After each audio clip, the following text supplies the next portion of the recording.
She has to go. The People's National Party Disciplinary Committee will be recommending expulsion for the woman who police say made baseless claims of misconduct against its General Secretary, Dr. Dayton Campbell. Police on Sunday said after their probe, which included interviewing the woman, they have found no basis on which to proceed. Dr. Dayton Campbell, in the meantime, is pursuing legal action. Giovanni Dennis reports. It is possibly the worst thing that you could have, put against somebody's character. Dr. Dayton Campbell on sexual misconduct allegations made against him. On Sunday, the police ended their investigation. In a release, it said, after extensive investigations into the claims that were made by Karen Cross via social media against Dr. Campbell, the police have found no basis to the allegations that were made. Neither Ms. Cross nor anyone else provided anything that could establish the allegations as credible. As such, the investigations into this matter has come to a natural end. Dr. Campbell, though happy for the conclusion, contends. In Jamaica, it is way too easy for somebody to tarnish somebody's reputation.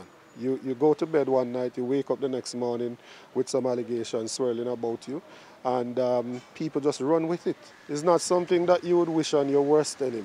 It's not a good feeling. I mean, to know that you have not done something, to know that something is against your nature, it is not a possibility that it could be true, because that's just not something that you would even contemplate. He insists internal party politics was the motivation for what he describes as an attack on his character. All of this is because they're trying to get me out as General Secretary of the party, because they want to put forward a challenge, and I assume that they think that I'm standing in their way. So if you listen to every single communication coming out of them is that he should leave as Gensec. Dr. Campbell is now pursuing legal action, indicating that his legal team has filed a defamation suit in the Supreme Court. I want to push the matter through the courts to ensure that we make an example out of this, so it does not happen to you or any other person that is out there in the society, that an individual can just get up and put baseless accusations against them. In the meantime, the Disciplinary Committee of the People's National Party will also take further actions. John Juna is the chairman.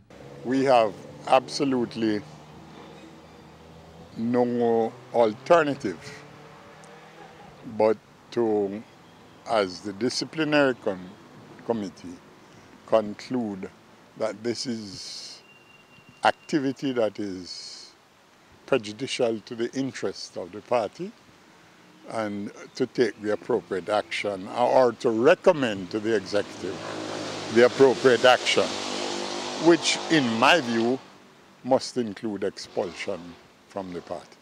And this should be for the person, in this case Ms. Karen Cross, who made the claim? Without a doubt. Giovanni Dennis, TVJ News.